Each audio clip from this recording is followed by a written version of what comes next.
Hello. And welcome. It's the Graveyard Girls, a true crime and mysteries podcast. Yes. And it's part 2 of your D.B.Cooper case. Yes. So we obviously had to split this one because it's a mammoth one, which at the moment I really seem to be getting into because we've got the mammoth witch trials that are starting now. So apparently I like big juicy cases. I think they are really interesting to write up about, especially if they've got a few twists and turns. Yeah. And I think that's what I get really engrossed in, because I don't want to panic you, but I've also, once the witch trials are finished, I've also nearly written enough Patreon to take me up till the new year. Because I've not written them. I know what cases I'm doing. I've already written them down. And I have a Christmas special. Well, don't say you've written them because I'm like, I don't have any. We're not even anywhere near that yet. I say that, but it'll come up quick. But yeah, I have my Patreon and some of my normal cases planned because I've been watching a few documentaries. And giving me a lot of ideas for cases, not going to lie. So, okay. I've got cases sorted well into next year. So I'm sorted, I just got to write them. Oh, okay. No I'm pressure. behind.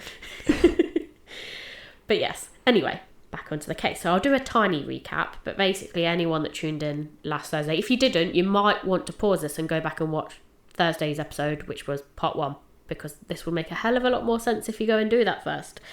Basically, in the first episode, we explained the hijacking that happened in November 1971, in which a man by the name of, his name was Dan Cooper, but he was reported as D.B. Cooper, ordered ransom money of £200,000 and claimed to have a bomb and would fly off mid-flight when the plane has been refueled and takes back off again.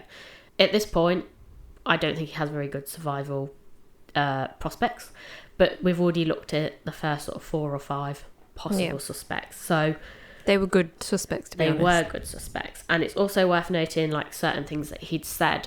Like, when he asked for the currency, he asked for... American. Yeah, it was an important word. Where's it gone? He asked for a negotiable American currency, which later on when I touch on this, someone could suggest that maybe he wasn't born in America. Okay. So it's just worth noting that. I thought I'd point that out. Canadian? Yes. Oh, okay. Yes. But obviously you get French Canadian as well.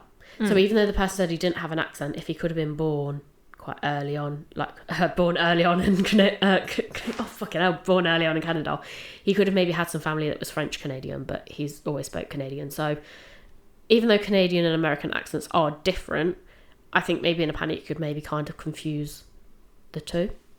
You might not. It's not like you're going to hear a German accent and think that's not American. It goes along with him being polite. He's a polite terrorist. He's Canadian. There you go. It's sorted. Okay. But I will get on to the Canadian bit in a little while. So first of all, I'm going to continue with the suspects. So this next man is a man that goes by the name of John Richard Briggs, but was also known as Dick Briggs. We couldn't get in without having a penis or a vagina. So we've got a dick. Anyway, he was a criminal who supplied cocaine and various other drugs, but mainly cocaine. Okay. So he came to the attention of police when another criminal by the name of Ron Carlson, who was a drug trafficker, said on an interview claiming that he knew who D.B. Cooper was. Now, Ron claimed that Dick Briggs told him, as well as other people, that he himself was D.B. Cooper. No one really believed him, and that was until in 1980 when he held a party. Now, Ron attended this party, and there Dick told him that he did it and he'd hidden the money, but that it would resurface soon. He pointed to a couple, a hippie-looking couple, and said they will find it on the beach at the North Shore. Now, if you remember in the last episode, I mentioned the little boy Brian.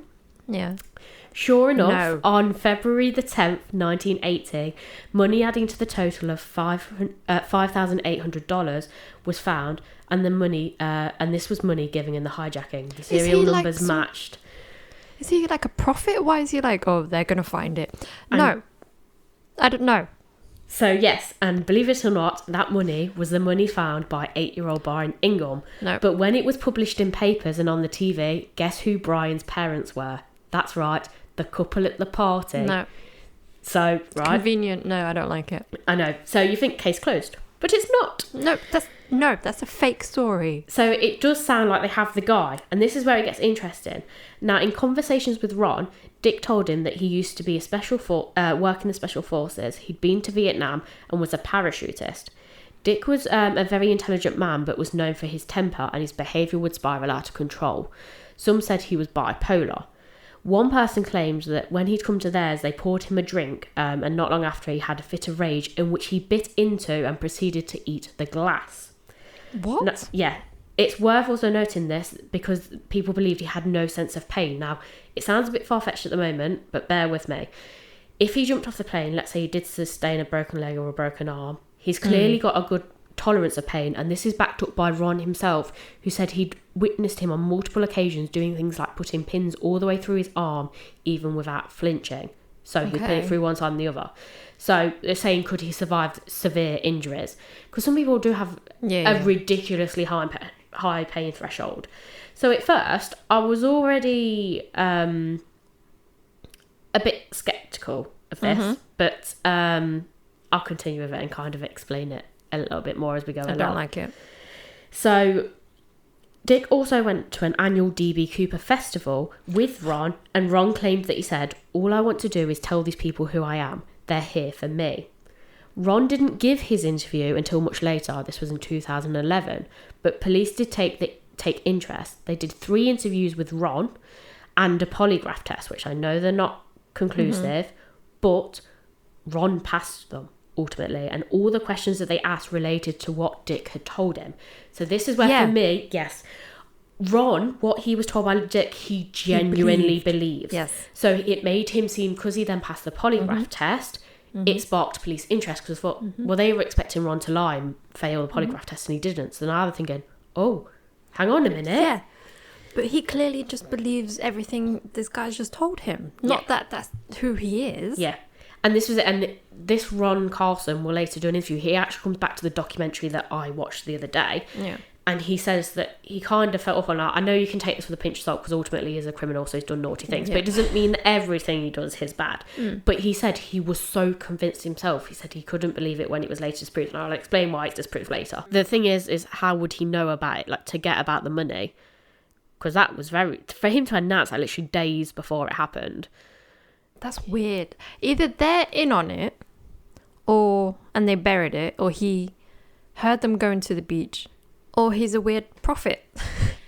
I think it's a case of, I think because he's in the same criminal gang as them, could he, like you sort of said about them overhearing it, all it takes is for them to say, we're going to go, we need to dig up the money that we buried before, although I'll explain that in a minute, but and he's overheard it and thought, right, okay, I'm going to tell it, and now everyone's got to believe me because I told them that that couple were about to find it, and his son did find it. Okay. The only reason this kind of gets thrown out a bit later is when they looked at the father of Brian, they couldn't find any criminal links with him, which then also throws out the thing of how was he even at the party in the first place? Was he just, like the couple had ended there, were they friends and not like criminal friends? They were just friends of people within the criminal gang. Okay. Do you see what I mean? Yeah. And the reason the police threw them out is because they couldn't link them with anything criminal specifically. So they sort of said Brian was innocent, and which goes back to what you said earlier. But I just thought it was very interesting in terms of, especially when this documentary was cropping up and they started saying this, I was like, when they started saying it, I was like, yeah, Dick's got to be the guy. And then when that money thing came up, I was a bit like, okay, it's a bit iffy, but also now I am thinking about it because I know Ron, like I said, obviously clearly believed what Dick said, but there is also an element, well, what if he is right? So I'll continue down that line. Okay. So now they couldn't interview Dick because he died on December 1980 in a car crash. So that was so many months after the money had been found. So the money had been found in February, he died in the December. Now police ultimately ruled his death as an accident, but some of Dick's friends said it was suspicious. He had links as well with an automobile company, and there'd been some disputes with other people.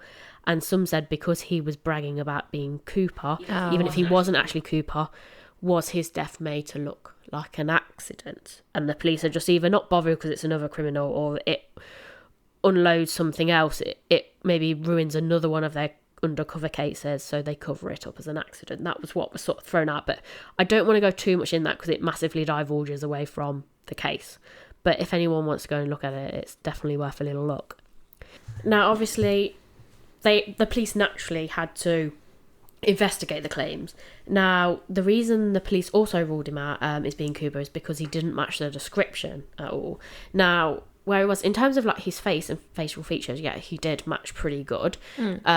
The issue was his height. Now, Dick was a short, very stocky man, basically built like a tank, whereas D.B. Cooper was a slender, tall man. Yeah. So in terms of that, he's not matching at all. And also when they looked at him, they discovered him to be a fraud, as he'd never actually served or been to Vietnam, and he hadn't parachuted. So this is obviously a major thing now.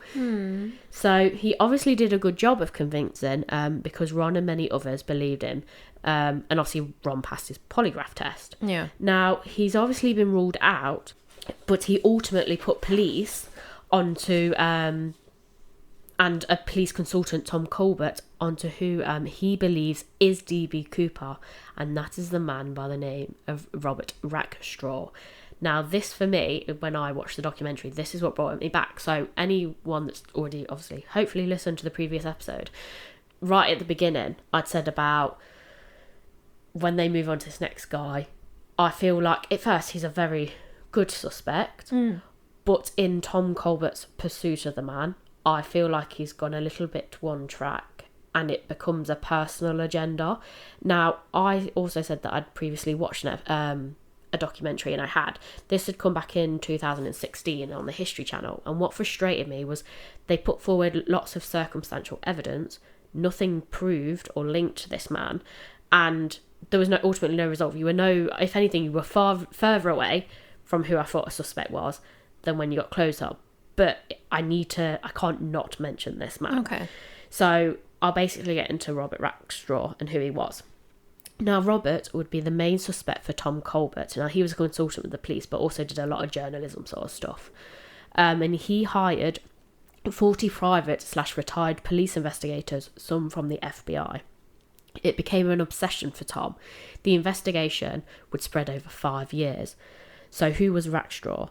Robert Wesley Rackstraw was born in 1943 and was a retired pilot and ex-convict who served on an army helicopter and other units during the Vietnam War. He came to the attention of the Cooper Task Force first in February 1978 after he'd been arrested in Iran and deported back to the US to face charges for possession of explosives, and to check kiting charges, which is basically like a check fraud. Oh, okay. So obviously linked with money, explosive, you want to link that with a bomb. Okay. Pretty good suspect back in the time. So this is literally not long, 7 years after the hijacking. So it's still quite close to the hijacking. I see why he became quite a good suspect. Yeah. Now, several months later, while on bail, so this is back still late 1978, Robert attempted to fake his own death by radioing a false mayday call and telling controllers that he was bailing out of a rented plane over Monterey Bay. Police later arrested him in Fullerton, California, on an additional charge of forging federal pilot certificates. The plane he claimed to have crashed and bailed out of was found repainted in a nearby hangar. Okay. So already quite close things with hijacking. He's made suggestions of a hijacking. I know it was to cover up a fake death, but still, you want to make the links. It's looking quite good. He does resemble the Cooper composite sketches, although he would have only been 28 at the time, and they were looking for a man in his 40s. Yeah. He was eliminated as a suspect in 1979 after no direct evidence could be found. So he's basically unrelated to it up until Tom Colbert. Now, Tom Colbert would become obsessed with Robert and put him back in the picture in 2016. So quite a considerable, good few decades later. In 2017, Colbert and a group of investigators would claim to find a parachute strap in an undisclosed location in the Pacific Northwest. Tom and a lady who I think has the same surname, so I believe it to be his wife, although it could be a family member, reported they obtained a confession letter originally written in December 1971 containing codes that matches three of Rackstraw's, it's not divisions in the US, the army groups that we're in. It's divisions here. Is it divisions in army in the US? You've got all your different, the groups you're with. So I can't think Rank? of the word. It might be rank. Yeah, the ranks he was with. They, however, could represent many other codes as well as this. They initially based it on letters and numbers matching in alphabetical order. So A equals 1, B equals 2, etc. Rackstraw was also linked to other crimes, and he had been a skilled pilot, but had been dishonourably discharged during the Vietnam War. Colbert believed this gave him the skill set as well as motivation to commit the hijacking. He obviously liked to challenge authority, and he would have gained money from this, and he was obviously struggling for money after being dishonourably discharged. Yeah. He also falsified military records, kept explosives, and had been charged for domestic violence. He'd also been charged in connection with the suspicious death of his stepfather, though he was never convicted of that crime. So worth noting it, but I don't know as though it's relevant. But for Tom Colbert, it obviously was. Now, where Tom, for me, kind of loses his credit, and it's where his obsession clearly starts, is as part of his 5-year investigation, he follows Rackshaw everywhere, and I mean everywhere. He trails him for months, and he's recording him. So, like, he's doing, like... Surveillance. Yeah. He rings him numerous times trying to get his side of the story. So he starts with, like, oh, you should just tell us your side, blah, blah, blah. He then tries to bribe him with money, and I'd like to note that Robert does not buy in this at all. Now, this is included in the 2016 documentary. He trails him everywhere. Wherever he goes, he's like, give us an interview, blah, blah, blah. He follows him all the way around. Like, to me, like, it's like an element of stalking. Yeah, it's obsessive. Tom then, once that isn't working, he enlists the help of James, or also known as Jim Forbes, who also trails him and approaches Robert multiple times. Now, this James Forbes, he does a lot of documentaries, he's a big journalist, and he gets massive interviews. So I think Tom was sort of hoping by having him on board, Robert might bite on the money thing because it would give him primetime TV. Didn't work, still didn't budge. So for me, I'm already thinking... yeah, okay, now I'm not so sure. Either, yes, he could really be thinking, I don't want to get involved in it, but also at this point, he's never going to spend any criminal time for it. So if he did do it, why not just claim that it was him? The fact that he's still avoiding it is starting to give me a sort of doubt as to whether he could have done it. Think about it. It might be good to get rid of that element of the mystery, but just imagine pulling off history's greatest mystery. Stunned. Yeah. And then you ruin it by being like, yeah, it was me. Yeah, no, I wouldn't either. Why couldn't you continue with the facade, wouldn't you? Yeah, I would. So, once collecting all the bits that Tom had for his investigation, and what he believes he needs to convict Robert, he makes a documentary, which aired on the History Channel. This 2016 documentary is when Tom presents his evidence, but it's kind of explained away. When he presents it, it's explained away by multiple people and is discredited by a lot of them and disregarded by others, with many quoting that he was literally making the evidence fit his theory. Yeah. And this does kind of make sense to me. Like, some of the evidence could work for his theory, but it's all circumstantial, and there's also other explanations for it. Like, if there's no physical evidence actually connecting Robert to it. If they found DNA, I could have gone, yeah, okay, it works. Even though there was other explanations for, well, you've tied DNA now, so it had to have been Robert. Yeah. All of it was circumstantial, none of it DNA. And like I said, Robert could have done it based on this circumstantial evidence, but it was all circumstantial. Now, I don't like that he's obsessed with this man. No, neither do I. And now, at the same time, as this document's about to air, so as they present it all and take it to another detective, basically, you know, like things where they do like a cold casing, they gather all the information and then they take it to the FBI and ask the FBI to look into it. That's effectively what Tom Colbert's doing now. Okay. And in this bit, the FBI say, no, we're not looking at it. And at the same time, the way they explain why they're not, James Forbes, who was obviously the journalist, he learns of Robert's decline in health. So at this point, even though they're making the documentary and putting it forward, Tom is still pushing to get a confession, and he's sending him to it. So obviously, that's what Tom's pushing for. Jim Forbes learns of Robert's declining health and refuses to follow, or as I put it, stalk, Robert for a confession anymore on behalf of Tom, which, fair point to him. He then separates himself from Tom and Robert as a suspect, and basically at the back end of this documentary, he almost goes to the other side, and this Jim Forbes, so this big guy who does the documentary, basically said, I don't think it was Robert, which completely screws things over for Tom, because a lot of his information he got and everything is all based off what he managed to obtain through interviews with Jim. So it's really not helping him anymore. Now, Tom makes things worse for himself when he starts to slate the witnesses to the hijacking, so the stewardesses. Tina Mucklow and her connection with memory loss during the hijacking, which would have made her testimony a bit shaky. And wouldn't have been the best testimony to use in court at a trial. He also questioned 2 FBI agents who had questioned Tina at the time of the hijacking, because apparently one of them had given an interview since, so this is early 2000s, saying that she was too traumatised when she gave her original evidence and wouldn't have been able to identify anyone from a photo. Now, obviously, all their composite sketches are based off what Tina and the other stewardesses are saying, so then that means it throws up the whole, well, the composite sketches don't work.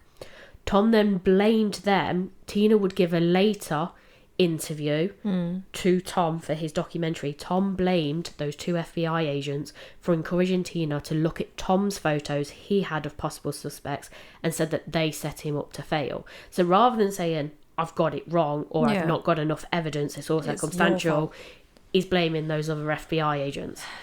Because obviously the interview they've now given kind of throws up whether Tina was the most viable person. And in the photos that Tom shows, she says that Robert Rackshaw is quite a good resemblance, but obviously if those FBI agents are now saying she can't positively identify, it's another piece of evidence that Tom's now lost, because he based a big thing with her about, well, she said it looks pretty much identical to him, so it's another piece of evidence, and she was a witness, she was there, she thinks it looks like him. Do you see what I mean? It's another bit of his work that's been discredited, but it's almost like he's had a bit of a paddy about it. Yes, it is. It's just like, well, it's your fault, I got it wrong. Yeah. No. And I think for me, it's like he got so obsessed with this case. I don't think he was doing it on purpose. I think he genuinely thought he was right. Yeah. And he's just gone down this track. Now, another flaw that was found in Tom's work was he also failed to properly look at critical pieces of evidence, such as the titanium shards found on the tie, as well as the DNA evidence found on the tie.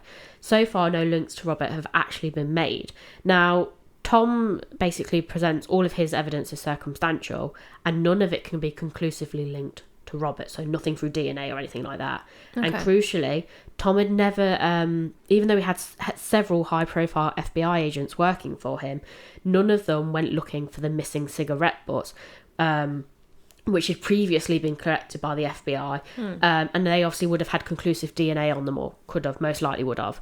That ultimately would have proved whether Robert did or didn't do it.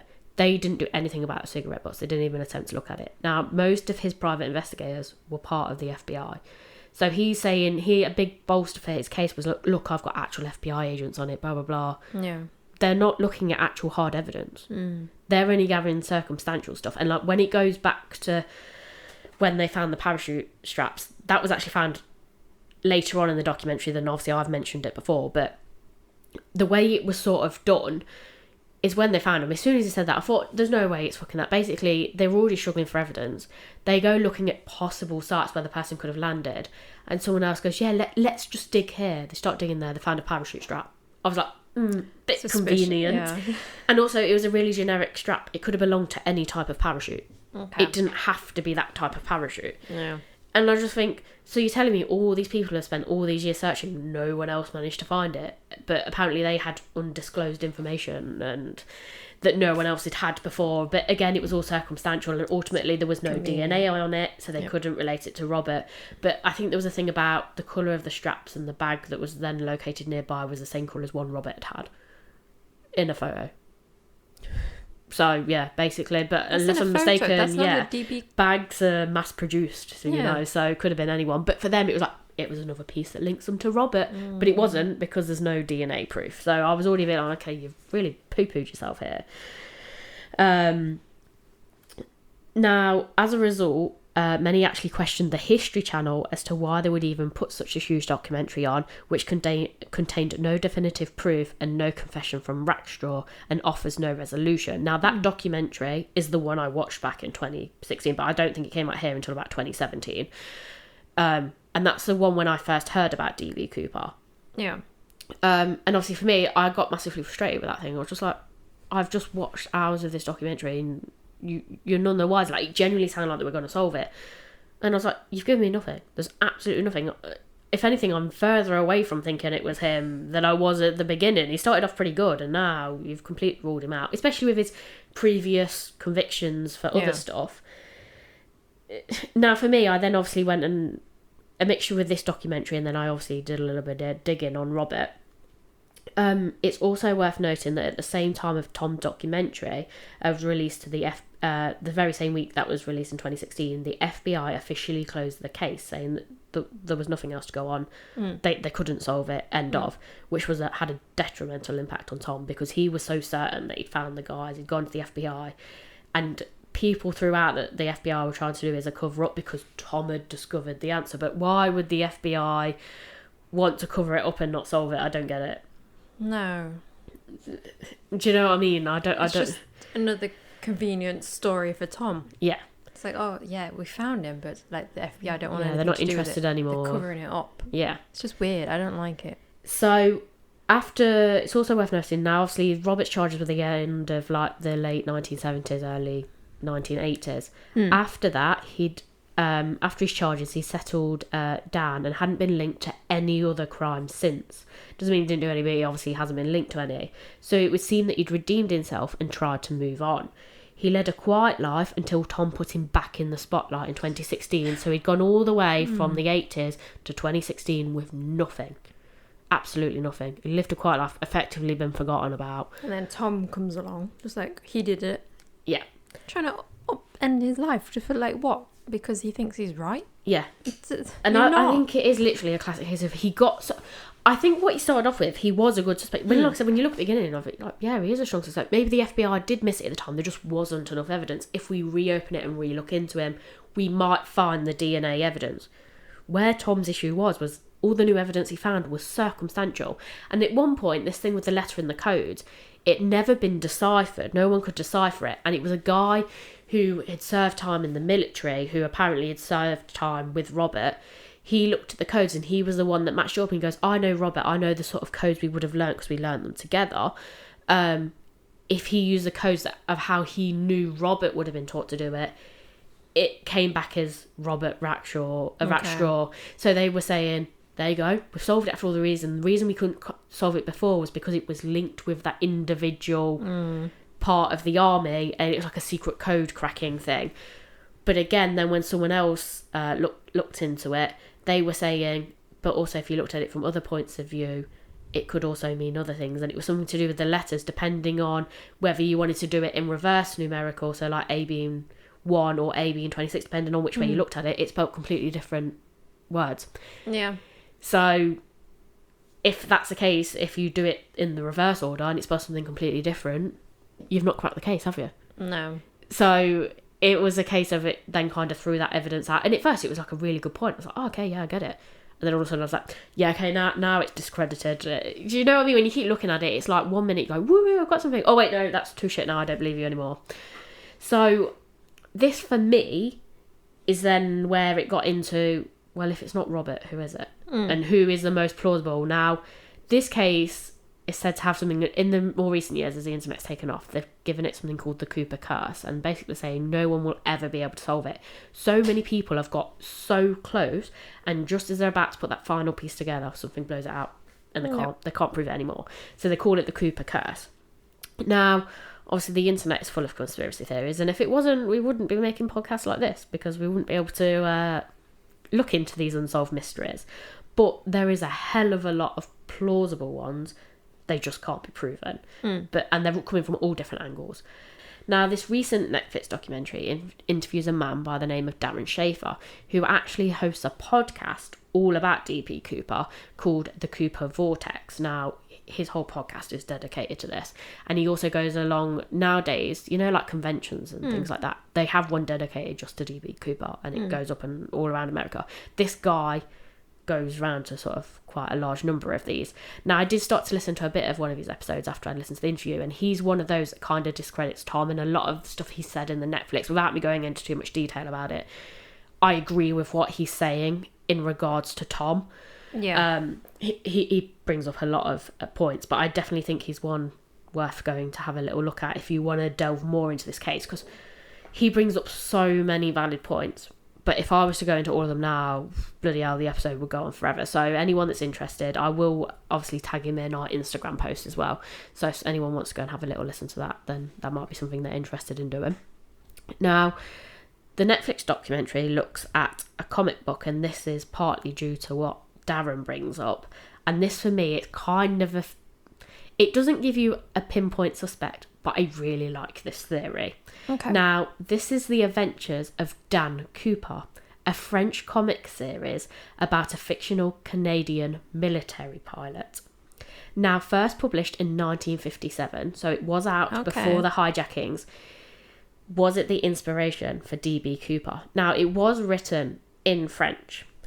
However, others put forward that links with the comic book include there's an episode in it, and that the hijacker might have worked in the airbase in which the writer of the comic book, Alfred Weinberg, regularly visited to accurately depict the character. So basically, Albert, who wrote these comics, actually went to airfields and spoke to actual people that worked in these places so he could accurately depict D.B. Cooper. So if you want to look at it, he also looked and asked questions about like how someone would jump out of a plane, and the hijacker couldn't have inside knowledge of the comic and wouldn't necessarily be able to read French, because if he's had an actual conversation with the writer, he could create an alias, but it would also, so basically he could have a conversation with the writer, if you like. The writer in that place is going, oh, well, how would this work? How would that work? He's getting the information. He doesn't have to read the comic book. Even if he goes back later and looks at the comic book pictures, he can put together what Albert had told him without being able to physically need to read the French, sorry. Yeah. But in him also meeting Albert in these places, the hangars where this stuff would have been, that person could have come into contact with the titanium flecks found on the tie.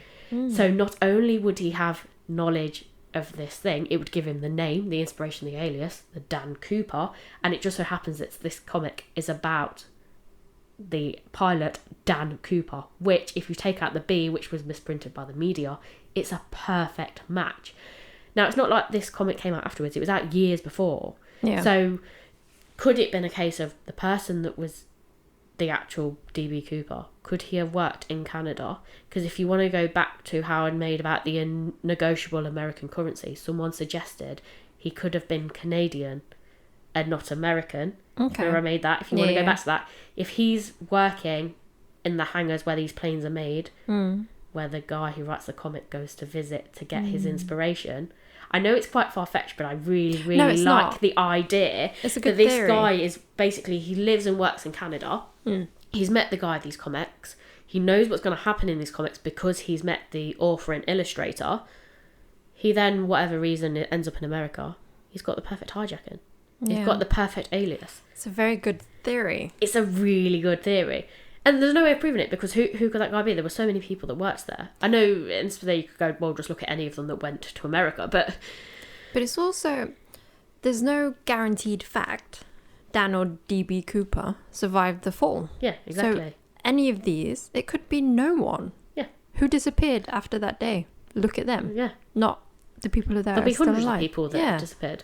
I do like the comic book theory. But That's I a very just good... absolutely love how this comic book was brought into it. As soon as I started hearing that at the end of the documentary, I thought, do you know what, it's brilliant, because I'd started to get a bit pissed off with the documentary and almost didn't listen to the last episode, because I thought it's going exactly the same way as it did before. Yeah. You're not going to resolve it. And like, they haven't resolved it, but they threw out nothing good, nothing that inspired me to think, oh, actually, this was a worthwhile documentary. I just thought, have I wasted 4 hours of my life again? listening to multiple of these episodes. But like I said, this guy that does the Vortex That's one, why they did it right at the end. yeah. And it was brilliant. Because like I said, even with the Dick Briggs one, at first you were like, when they first started doing him, you're like, okay, this is a really good suspect. They've just got to find the evidence, blah, blah, blah. Okay, Ron passed the thing. Okay, now it's thrown out. We've proven he's a fraud.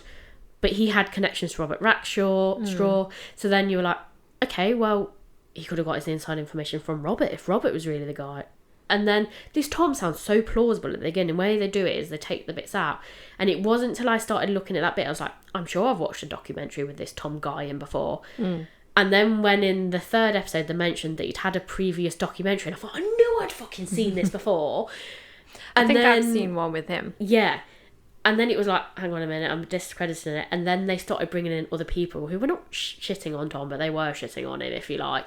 And they were then disproving everything we're saying. I was like, yes, I remember now why I got really frustrated with this other documentary.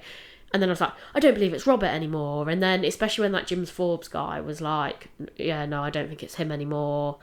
And obviously his decline in health. I thought, yeah, they've just ambushed this guy effectively. But then I was like, well, they can't leave it there because then they've just done exactly what that previous documentary did. And then that's when that guy, they started going to the convention and they were looking at other theories. And, you know, when they brought the comic book up, I thought, you can't make that shit up. That is absolutely brilliant. Part of me hopes it is something like that. Like, you're never going to find it now. Because ultimately, if the guy was in his 40s and the 70s, he's basically dead now. Yeah. You're not going to discover who it is. I think he died anyway. Yeah. I think he's none of these people. Yeah. And I think, I don't know, it could be anything. If you want to be really out there, you could throw something like, maybe the guy was already dying. It was end of life. It was a last thrill. It's just something he decided to do off the cuff. He jumped off the plane. Aliens took him away. No, we are not having any fucking alien theories in this, Natasha. There's no evidence of a body or a parachute. Some of the money fell onto the beach. That's it. That bit for me, but I can almost explain that way. For like, what if it did land somewhere, someone found it before the police searched that area, they decide to deliberately bury it in the beach so that later on they can come up with another story. Maybe. Or wait for someone else to find it. Do you see what I mean? Like, or they find it, dig it, because the police are looking for this money. They're like, oh, I'm going to bury it. I'll come back for it later. I'll wait till it goes quiet and then I'll use it. Yeah, okay, that's quite a good idea. And then someone else found it. They're like, oh, damn it. Yeah. But Aliens. I do get when that first came out and when they linked to that Dick Briggs and the couple that he'd had at the party with the parents of that kid, it first was a bit like, the first second I was like, oh, it's going to have to be him. I was like, oh, I didn't explain that. And then as they started to delve into a bit more, and I was like, no, I think he just, the criminal gangs that he had, because he was obviously dealt with cocaine and stuff, I think he just knew so many other criminals. It's just a convenient story. It sounds like it's made up after the fact. Yeah.